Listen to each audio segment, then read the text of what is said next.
যেই জন্যে আজকের প্রোগ্রাম করা সেই বিষয়ে একদম সংক্ষেপে বক্তব্য রাখবেন আমাদের প্রিয় দাদা এবং উত্তরণ স্বেচ্ছাসেবী সংস্থার একনিষ্ঠ কর্মী সঙ্গীত দা। তো সঙ্গীত দাকে আজকের বিষয় নিয়ে বলার অনুরোধ করব। হ্যাঁ, প্রথমেই তো আমি সবাইকে ধন্যবাদ জানাতে চাই, যেখানে যারা সবাই এখানে এসেছেন তারা বিশিষ্ট গুণীজন। আমাদের পদ্মশ্রী গাছ দাদু দুখু মাঝি, দুখু দাদু আমাদের, এবং আমাদের সঙ্গে রয়েছেন রশিদ স্যার। রশিদ স্যারের সঙ্গে এর আগেও আমার আলাপ হয়েছিল একটি কাজ নিয়ে। আমি আজকে আস্তে আস্তে ভাবছিলাম এই ভাইগুলো কোনো কাজ নিয়ে প্রথমবার ওরা পুরুলিয়াতে এলো। আমি আস্তে আস্তে আসছিল যখন আমি ওদেরকে বলছিলাম যে পুরুলিয়ার একটা সামান্য ইতিহাস আমরা কিন্তু এই বছরে বেশ কয়েকটা কাজ আমরা পুরুলিয়াতে করেছি। এবং আমি যেখানেই যাই একটা কথা বলি, আমাদের যে এতগুলো 23টা জেলা আছে আমাদের বাংলার, সেই সবকটা জেলার মধ্যে পুরুলিয়ার যদি আমরা ইতিহাসটা একটু দেখি, সব থেকে সংঘর্ষময় এবং সংগ্রামের ইতিহাস। পুরুলিয়া প্রথমে ছিল না, প্রথমে বিহার রাজ্যের অঙ্গ ছিল, এবং তার মধ্যে একটা অসীম সংগ্রাম ছিল, যার মধ্যে দিয়ে 1956 সালে এই জেলাটি আমাদের এখনকার পশ্চিমবাংলার সাথে যুক্ত হয়। কিন্তু এই যে এতটা সংগ্রাম পেরিয়ে এসেও পুরুলিয়া কি তার ঠিক রকম জায়গা পেয়েছে? আমি নিজে টাটার যখন ওই ডেটা অ্যানালাইসিসগুলোতে আমি করি, আমরা দেখতে পাই প্রায় প্রত্যেক কটা যে সার্ভে আসে না, প্রত্যেক কটাতেই পিছিয়ে।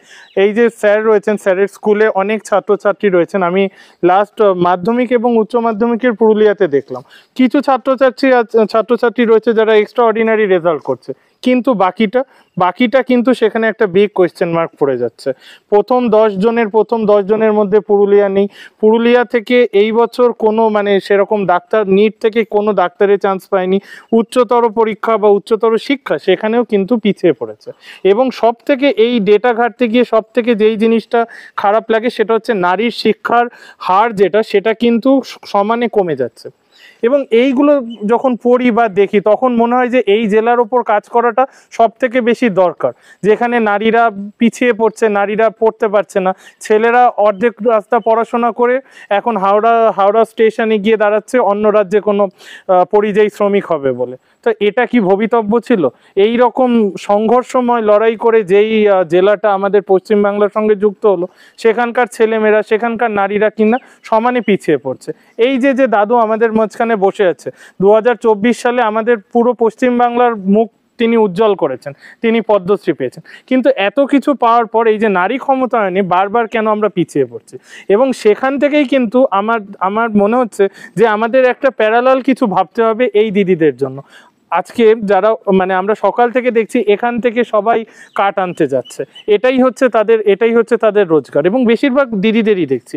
এবং তাদের জীবন নিয়েও যখন আমি কাজ করতে গেছি, আমি দেখেছি ICDS সেন্টারে তারা টাকা পাচ্ছে না, এই পাচ্ছে না, সেই পাচ্ছে না, পিছিয়ে পড়ছে।